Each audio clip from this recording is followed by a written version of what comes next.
Hey, this is Teacher Yong Lam, and you're visiting the third HAL Math mock test challenging questions explanation video. Now, here's the statistics for all of the questions in the mock test 3, and I noticed that the accuracy rate is around the same as the last mock test, right? So I see a general improvement in a lot of the word problems topics. However, stuff in number theory, etc., right, require more attention now, right? So these are what I will be going through today, right? I have selected 7 questions with an accuracy rate lower than 60%, right, to go through an explanation. So hopefully this video is helpful because there are definitely some weird questions here, right? So without further ado, let's go to our one and only MCQ problem, right? Question 21. Now, the question says, as shown in the figure, there are 10 donuts on the table, numbered from 1 to 10. And if you notice, it is arranged in a round, right? A kid starts to eat from donut number 1. After he eats one donut, then he will skip the following 2 donuts and eats the third one and repeat this pattern. Donut number 6 is the what donut to be eaten, meaning when will this person eat donut number 6? Now, this question seems very out of the blue, right? All you need to do is to actually follow the instructions of the question, right? A kid starts to eat from donut number 1, meaning the first donut that it eats will be donut number 1. So he eats donut number 1. After that, he will skip the following 2 donuts. So let's say I get rid of donut 1 first.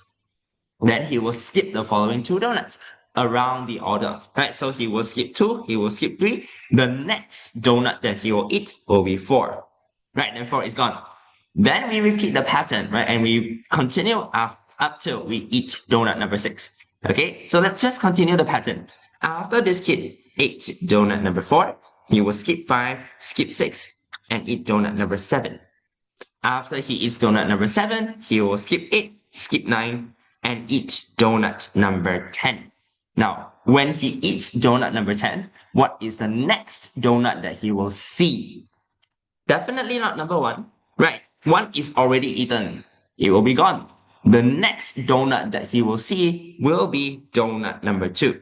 So we have to start continuing counting from the next available donut, which is donut number 2, he skipped, and also donut number 3, he skipped, right? Remember, he needs to skip 2 donuts. Then the next donut he sees will be donut number 5, right? Because we skipped donut number 4. Donut number 4 is gone, right? So don't need to consider it.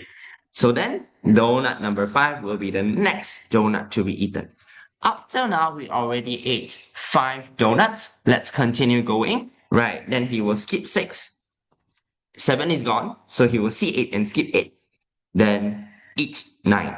Right, so we already ate 6 donuts. Now, okay, after he eats 9, the next donut that he will see will be donut number 2 again. Right, 10 is gone, 1 is gone. Gone donuts, don't need to count it again. Right, so then he will skip 2, skip 3. He skipped 2 donuts already. Right, then the next donut to be eaten will be donut number 6. All right. So in that case, you will see that, oh, right, we already eat donut number 6. What position is it? Right. Before I eat donut number 6, I have already eaten 6 donuts. Therefore, donut number 6 will be the 7th donut to be eaten. So my answer is D. Now, this is a special type of question, right? All you need to do is follow the instructions. And what does skip actually mean? Those donuts that have been previously eaten, we have already eaten them, right? It's already gone. We don't need to see it and count it again because it's already gone. All right. So that is question 21, right? The only MCQ question. Now let's move on to our first fill in the blank question, right? Question 33. Now this is a shortest path question with conditions. Let's read the question. The lines in the diagram represent all the roads that a car can travel on. Right. To get to Cherry's house from City's house, the car must pass through the gas station located at point A. Meaning I have to go from City's house to the gas station as a checkpoint, and then from the gas station continue to go to Cherry's house. In that case, how many shortest routes are there? Now let's examine the roads that are given to us. Right, the roads given to us are either vertical or horizontal, right? Vertical or horizontal. Now, if I see a vertical route, what direction should I move towards? Right? I can go up or I can go down. But the question says I want the shortest route. The definition of a shortest route is that I must always go towards the goal, right? And there should be no detours. In other words, no U-turns, right? So for example, if I have a road like this, right, it is obviously not the shortest route because you see there's a U-turn here. I could have saved time by picking this route instead, right? So we want to avoid any U-turns. In other words, we are always going towards our goal. If I want to go from City's house to Cherry's house, to go towards it, would I go up or go down? I would only go up, right? Similarly, if I go towards the goal, would I go left or go right? I will have to go right. So at any point of time, I will only allow myself to go up or go right in a shortest path or shortest route. Okay? I cannot just anyhow go up and right. For example, this road is obviously not correct because I have to pass through the gas station. Now, if you have to pass through a point, right? If you must pass through a point, the way to do this is to split it into two parts. First, we consider how many shortest paths are there from City's house to A. Then we continue from A and find out how many shortest paths are there from A to Cherry's house. Okay, so we will solve this part by part, right? Because the gas station is just a checkpoint. So let's consider City's house to the gas station. Let's say I start from City's house over here. Right. So we first consider the one direction points. Meaning, are there any points which I can reach from City's house towards that point by only going in one direction? For example, starting from City's house, I can just always go to the right. Right. And in that case, how many shortest paths are there to reach this point? Obviously, there's only one, right? Just going to the right. So there's one way to reach this point and also one way to reach this point. I don't need to consider this point, because let's say I go through here. I need to go to the gas station first, which means I might need to U-turn later on. Then it's not the shortest path, right? So then I will just stop here. Similarly, I can just follow one direction upwards, right? And by going up, I can reach this point using one shortest path only, right? Which is just going directly upwards. Or I can go to this point, right? This is also a one direction point. I can reach here using only one shortest path, which is by going up. Now let's branch out, right? We all started at the boundary of this part. But what if I move on, for example, to this point? How many ways can I reach this point? Is it still one? Now, to think about it, more generally, I have to think to myself, from which place can I reach this target point? Remember, the directions I can travel are always upwards or to the right. So that means I can reach this point by traveling to the right or going up. Okay, so in that case, we need to figure out, right, how many ways are there to reach? There is one way to reach this point from here. There's one way to reach from here. So in total, there are two ways to reach here, right? That's because I can come to this point from here, right? So, or I can come to this point from here. I already know there is one way to reach this point. Then I just continue to reach here. There is another way to reach this point and then continue to here. So in total, 1 plus 1 is 2. Similarly, over here, to reach this point, I could come from here or from here. This time, there are two ways to reach this point, and then I continue from here. There's one way to reach this point, and then I continue from here. So in total, 2 plus 1, there are 3 ways to reach this point. So how to find out how many shortest paths are there to reach a certain point? You just need to think, where can I come from? Taking this point for example, I can come from here. or from here. Then I just add the total number of ways to reach these points, add them up, and I will get the number of ways to reach this current point. Okay, similarly, this one, I can come from here, from here. 1 plus 2, 3. This point, I can come from here, from here. 3 plus 3, that will be 6. So there are 6 ways to reach my checkpoint, which is the gas station. Okay, so up till now, there are 6 ways to reach the gas station. We continue from here to Terry's house. And since it's the shortest path, I can, again, only go up or go right. So I only consider the green dots. Again, we start by finding the one direction point, right? 6, I can go all the way to the right. So this point, there are also 6 ways to reach here. Why is it 6 this time? Because I have 6 ways to reach here. So all of these 6 ways allow me to continue to reach here, right? And similarly, if I continue moving in this direction, I can reach here in a total of 6 ways. All right. Another one direction point is if I go upwards. So this one also 6 ways. Now that we finish finding the one direction points, we can just find the other points. Right. But the key point here is I must always go row by row or column by column from near the starting point to near the ending point. Right. Then all you need to do is, this is ugly, add up the numbers at the previous points. Okay, so for example, we are done with this row. Let's look at the row above it. So from here, I can reach this point from the left or from the bottom. 6 plus 6. In total, there are 12 ways to reach here.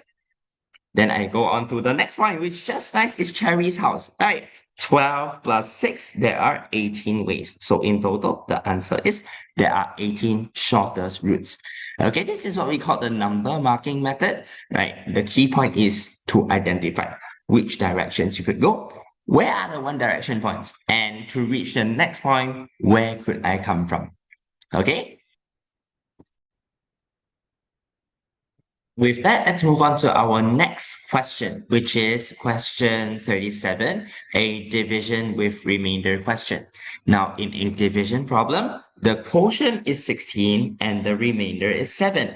What is the smallest possible value for the dividend? Right, so let's have a quick recap. In a division equation, usually there will be 4 components, right? These 4 components include, right, something divided by something equals to something remainder something. Right, for example, 13 divided by 3 equals to 4 remainder 1. Do you remember what are the 4 names of the numbers? Right, starting from 13, which is the total that we are dividing, this is called the dividend. Then 3 is the divisor. 4 is the result, which is the quotient. And finally, 1 is the remainder. Now, when it comes to division with remainder, there is a very important property for you to remember, and that is the divisor must be greater than the remainder. Or, in other words, the remainder must be smaller than the divisor or divisor. Right. So for example, let's say I'm dividing by 3. I cannot get remainder 5, for example, right? Let's say I divide by 3. I will get a remainder 5, right? Does it make sense? It actually doesn't. Right, because dividing by 3, I can think of it as I'm grouping things 3 in a group, 3 in a group, 3 in a group. And the remainder refers to the things that cannot be grouped into 3 in a group. But if I have 5 things, for example, right, 5 things in the remainder, I can form a new group of 3 and have 2 remaining. So technically, I can get a smaller remainder. That's why I can keep dividing until, right, keep forming groups until I have less items than the number in the divisor left over. So my remainder must be smaller than the divisor. So now let's look at the actual equation or the actual question. In a division problem, right, we have 4 numbers, right? something divided by something equals to something remainder something.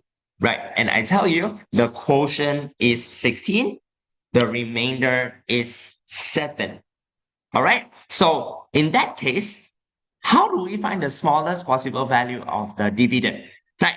So if I want the smallest value of the dividend, I can't find it yet because I don't even know the divisor, right? The dividend could be anything. But since I want the smallest possible value, the key point is the divisor has to be smallest as well. We focus on the divisor first. What is the smallest possible divisor that I could have? Right. So it is what? Remember, the divisor must be greater than the remainder. Right. So we want to find a divisor that is greater than 7, which means it at least has to be 8. Right. This is the smallest possible divisor. And with that, we can now find what is the value of the dividend. Right. To find the value of the dividend, all I need to do is to take your divisor and the quotient, multiply them first, right? 16 times 8 is equal to 128. Then remember to add up the remainder, right? 128 plus 7, that will be 135. And that is how you get the answer for question 37. So when you see a question like this related to division with remainder, please remember the important fact that the divisor must be greater than the remainder. Or in other words, remainder must be smaller than the divisor. Okay? Now, after this question is settled, we shall move on to the next question, right? Question 43, which is again another page problem. Now let's read the question. Amy wrote the consecutive natural numbers from 1 to 100. Right? How many times has she written the digit 1? Once again, I'm asking, right, within a range, how many times did the digit 1 appear? Right? With that, remember what I said in the last video? We have to group the numbers 100 by 100 depending on the hundredths digit, right? And then we need to consider different place values, ones, tens, hundreds if possible. So over here, I have made things more clear for you by including a number table with the numbers 1 to 99. Now, these numbers are special because the hundredths digit of these numbers is 0. Right, so from 1 to 99, I only need to care about the tens place and the ones place. So let's consider the range 1 to 99. Right, we look at the ones digit first. For the ones digit, how many times did 1 appear in the ones digit? Looking at the number table here, we notice that digit 1 appears in the ones place of 1, 11, 21, 31, 41, 51, 61, 71, 81, 91. So you see it appears for a total of 10 times, right? Which is what I have highlighted in yellow. Now, some of you might think, teacher, 11 has 1 at the tens place. It's okay, right? We consider place value by place value. The next one I need to consider is indeed the tens place, right? When will 1 appear at the tens place? It will be at the following numbers: 10, 11, 12, 13, 14, 15, 16, 17, 18, and 19. Again, 1 appear at the tens digit for 10 times, right? Or it appears at the tens digits, tens place for 10 times, right? So from 1 to 99, the digit 1 appeared for a total of 10 times. 10 plus 10 equals to 20 times, right? 10 plus 10, 10 at the ones, 10 at the tens, and it appears for 20 times in total. Now, some of you will write down the answer directly as 20. But is it correct though? Or did we forget a certain number? The range that I have considered up till now is 1 to 99. But the actual range I want is 1 to 100. So I still need to consider one more number, which is 100. This is where the trap is, right? So 1 appears once in the number 100. So it appears one more time. The total number of times, right? This is one time. The total number of times that it appears will be 20 plus 1 equals to 21 times. So my answer is 21. All right. So just a little tiny trap here, right? Some of you might forget the number 100. All right, no worries. All right, hopefully now you can see through the traps when there are future questions related to this, right? Consider the entire range carefully. All right, now let's take a look at the next question, which is one of the hard fraction type questions, right? In the equation below, heart and sun each represents a different digit from 1 to 9. Take note, it must be a digit. Okay, so it's a one-digit number. We know that heart times heart times heart over 2 times sun is equal to 1 over 2. And we want to find heart over sun as a fraction in the simplest form, right? Take note, simplest form. So how do we do this? So first we need to try to analyze the relationship between heart and sun. And we can only do that by looking at the fraction relationship over here, right? So let me give you some examples of what it means, right? 1 over 2 is a simplest form. I can give some examples of its equivalent fractions, right? Like 2 over 4, 3 over 6, 4 over 8, right? I get this by multiplying the numerator and the denominator by a same number. But here's the thing though, we want to analyze the relationship of the numerator and denominator in each of these fractions. And you will notice that 1 times 2 is 2. 2 times 2 is 4, right? The numerator, I always times 2 to get the denominator. No matter what equivalent form it is, I need to multiply the numerator by 2 to get the denominator, right? So in that case, this means that I need to multiply heart times heart times heart by 2 to get 2 times sun, right? So to write it down, 2 times heart times heart times heart is equal to 2 times sun times sun, right? And can we simplify this relationship? Of course we can, right? Because you see there's a 2 times on either side of the equation. So I can divide both sides by 2 or just cancel out the times 2, right? So then cancel, cancel. The new relationship I have will be that heart times heart times heart is equal to sun times sun. Now, all that's left to do is to find a suitable digit for heart and for sun so that this relationship is true.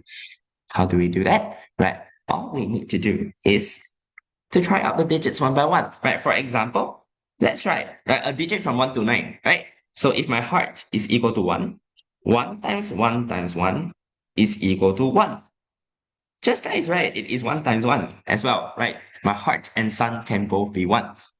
But remember, each symbol represents a different digit. So I cannot let both of them be the same digit, 1. So this case is wrong. Let's try the next one, right? Heart equals to 2.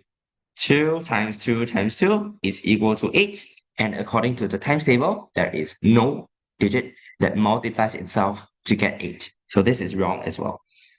Heart is equal to 3.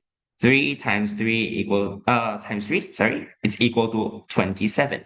But then again, there is no single digit that times itself to get 27, right? What times what is 27? No such digit.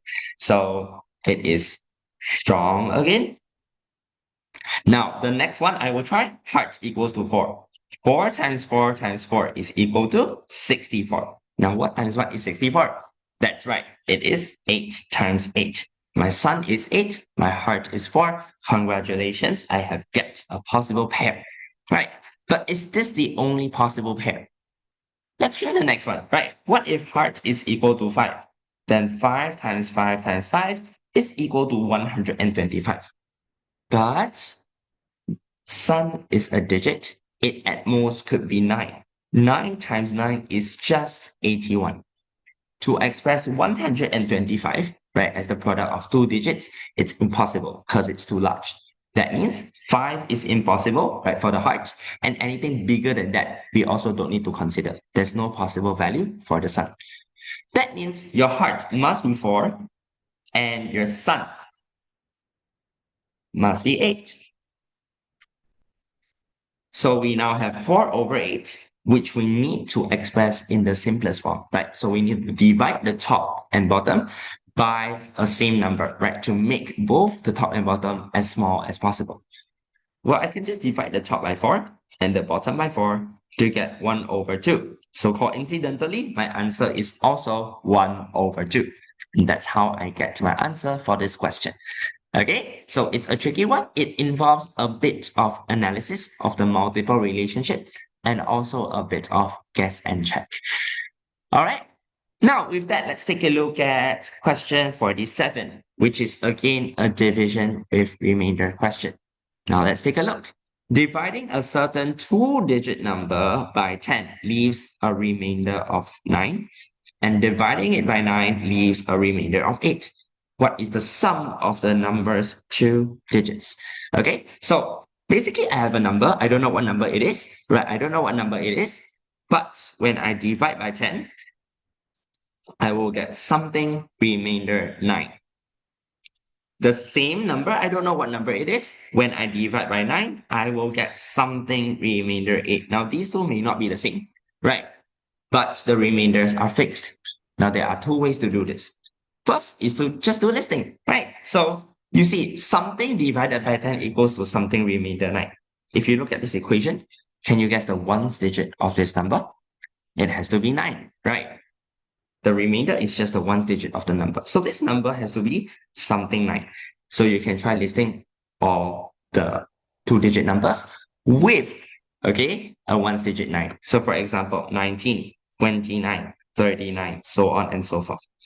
Okay, now if I divide by 9 for each of them, maybe I can try 19 divided by 9, 2 remainder 1.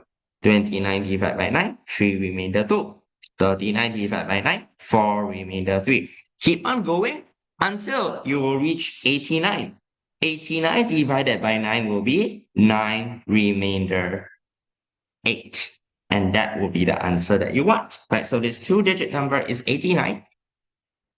But I want the sum of their digits. So 8 plus 9 is equal to 17. Right, so my answer is 17. It's the first way of doing this. Okay. Now the second way involves a bit of observation, right? A bit more number sets. How do we do this? So let's observe the number. We call it a random letter. Let's say this number is n. N divided by 10 has a remainder 9. And you can observe that 9 is 1 away from 10. If I could add 1 to it, then it will become a multiple of 10, right? You observe these numbers, it's definitely true. So that means n plus 1 is a multiple of 10. Now, look at the next equation, right? When n is divided by 9, it leaves a remainder of 8. That means n plus 1 is a multiple of 9 as well. Why is that the case? Right? That is because, right, 8 is 1 away from 9. If I could add one more item to this remainder of 8, I will have 9 items now, which just nice can form a group of 9. So when I add 1 to this n, it is not only a multiple of n, but also a multiple of 9. That means I can find the LCM of these two numbers now, right? It is a multiple of 10, it's a multiple of 9. Common multiple of 10 and 9, let's find the LCM, right? So the LCM of 10 and 9, you can do a bit of listing and you will realize it is 90, just nice. But does that mean 90 is the number that we want? No, 90, the multiple is actually n plus 1. And we want to find n itself, right? The original number. That will be 90 minus 1 equals 89. Right? So my answer is 89 is the two-digit number. The sum of its two digits is 17. Right. So I've introduced two ways to do this special number theory problem. And with that, we are done with this question. Question is the final question, right? Which is question 49. Observe the pattern below. There are how many green apples in the first 86 fruits? Okay, so how do we do this question? Let's see. First, obviously, there is a repeating pattern. Can you find a repeating pattern? Now, it may not start from the first fruit, right? Let's look carefully. Apple, grape, apple. Apple, grape, apple. Banana, orange, apple, grape, watermelon. Banana, orange, apple, grape, watermelon. Banana, orange, apple, grape, watermelon. Can you see the repeating pattern now? Yes, it starts from the banana, right? Banana, orange, apple, grape, watermelon. Right, so let me group them up like this. This will be one repeating group. And how many terms are there in the repeating group? There are 5 terms. Okay? Now, we want to find how many green apples are there in the first 86 fruits. Okay? And in that case, you might think, teacher, I want to do 86 divided by 5 right away.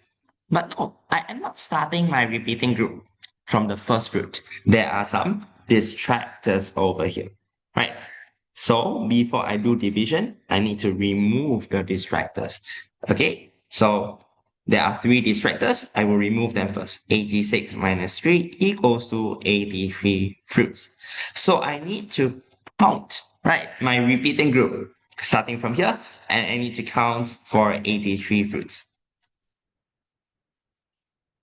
All right. Now, obviously, it repeats 5 by 5 by 5. So the next thing you need to do is to find the number of groups. 83 divided by 5 is equal to 16 remainder 3, meaning there are 16 groups, and I still need to count 3 extra fruits after it. Now, let's look at the groups first. That's the easy part. Remember, we want to count the green apples. Now, in each group, there is only one green apple. So you have 16 groups. Each group has one green apple. So there are 16 green apples altogether. So we have considered the groups. Now we need to consider the extra in the remainder. Now, does remainder 3 mean 3 green apples?